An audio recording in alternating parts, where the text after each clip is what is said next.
الله عليكم داودyaal meel kasta aad joogtaan halkani waa channelkeeni Guarantine fadlan daawada dadku cusub tahay channelkan subscribe garee maanta waxaan isla eegi doonaa plagiarism maxaa tahay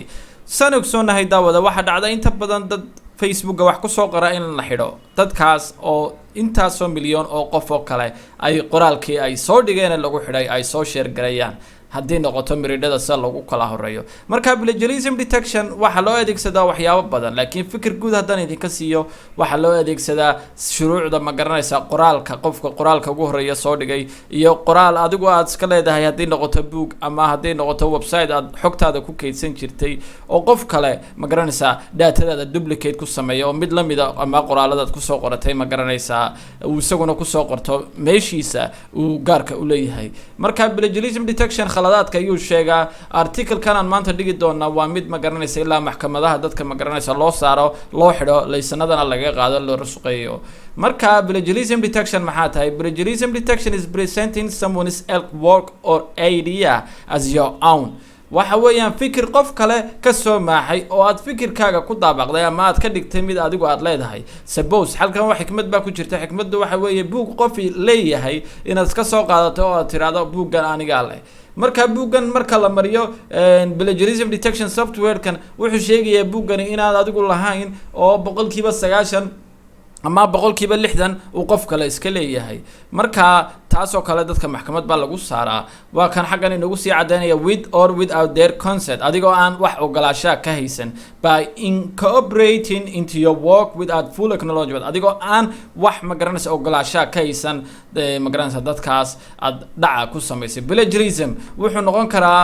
ma garanaysa khiyaamada plagiarism kalmada caadiga English waxay ku noqon kartaa khiyaamo waxay noqon kartaa intentionally mid ma garanaysa aad u badheedhay ma garanaysa oo reckless ama careless ereygan reckless koleba Soomaali kuma garanay laakiin careless bay noqonaysaa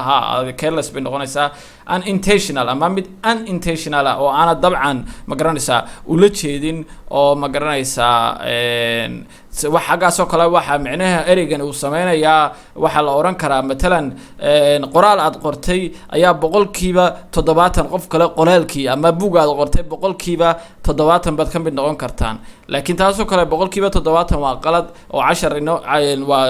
slide kan ku xigan taa ku sharaxi doona laakiin unintentional waxay noqon kartaa macnaha xaqan inagu jira waxa weeye waxay noqon kartaa inaad qoraal kan ma garanaysa aad soo qaadatay si kasta aanad u soo qaadan oo ilaahay uu kaaga dhacay aad qofka ma garanaysa kamidowdeen ereyo aad iyo aad u badan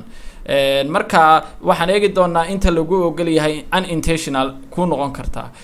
iyo intentional iyo inta u badheedhayba aan iraahday waxa arkaysa jantuskan aan sameynay waxa kaaga muuqda in ninka nuur la iraahdo 80% madaxa la galay ma garanaysa khiyaamada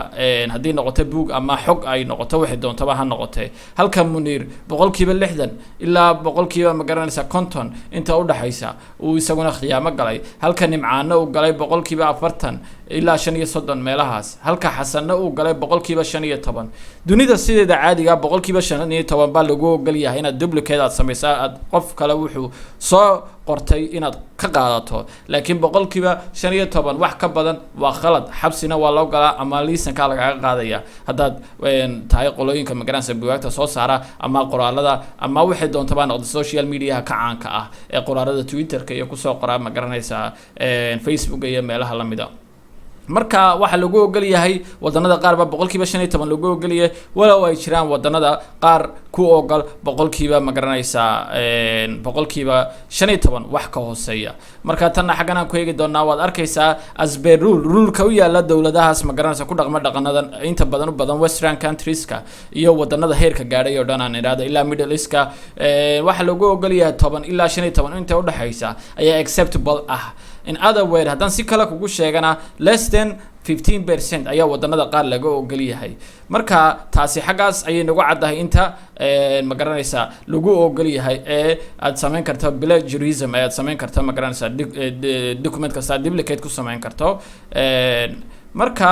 waad arkaysaa saad u sheegarayn kartaana imakan idin tusaya website kan adeegsan doona description kan idin soo dhigi doona waa 10 aad iyo aad u muhiim ah oo lagu taraagarayo qofka qoraalku qoray iyo dadka ma garanaysa qoraalkan ma garanaysa ka qoray ma garanaysa lamida marka xagan kale waxaynu ugu qoran macallimiinta san ogsoonahay mar assignmentada markay jeegaranayaan jaamacadaha awoodda leh adduunka ku yaala waxay isticmaalaan website kan la yiraahdo trainit.com wuxuu ku saamaxayaa inaad ma garanaysaa paper kasta oo aad soo bandhigto aad macallinkaaga u dhiibto inuu soo saaro xagaad ka soo diliishatay haddaanay afkaar kaa soo maxay adiga aanay ahayn marka imika waxaan eegi doonaa website kan idin sheegaya aan description ka idin soo dhigi doono waxa la yiraahdaa duplicate baa la yiraahdaa marka duplicate baan geli doonaa si aan u helno ma garanaysaa website-ka markaan galno waxaan ogaan doonaa qoraalada kamid ah oo aan soo diyaarsanay oo BBC-da ku yaala la soo qoray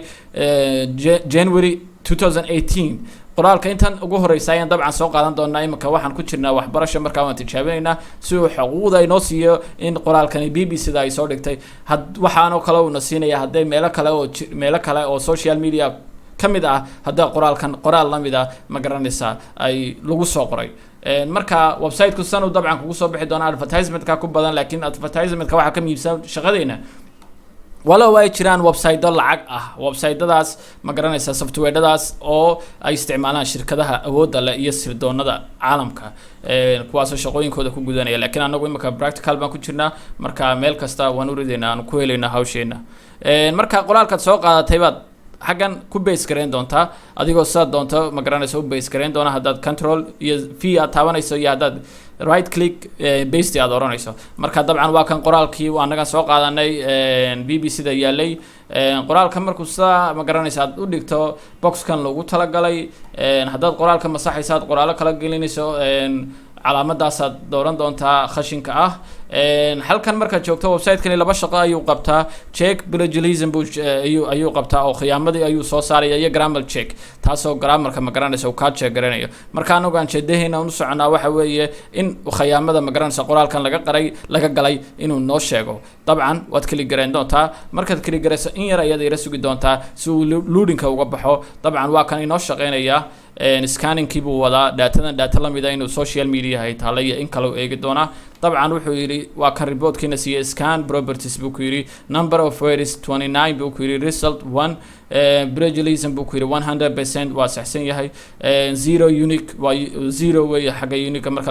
laga hadlayo related meaning wax kale ma garanaysa lamid ah oo laga qoray oo social media waa zero buu yidhi haddii tira matalan 10 qof ay qori lahayn halkan uu 10% ama tira ahaan nagu siin lahaa ma garanaysa marka qoraalkiina aan qornay waa kan dabcan website-kii aan ka soo qaadanay ee BBC-dana waa kan haddaad doonaysa inaad sii gasho right click baad taaban doontaa open link baad oran doontaa tiyo sidaa kugu furan yahay haddaad doonaysa inaad dabcan aad qofkan ashtakayso oo dad kale xaggan ay ku soo baxdo qoraalkaagii ma garanaysa ama buuggaagii ay dad kale maqaal ahaan intii usoo qaateen iyagu iska dhigeen ma garanaysa inay qoreen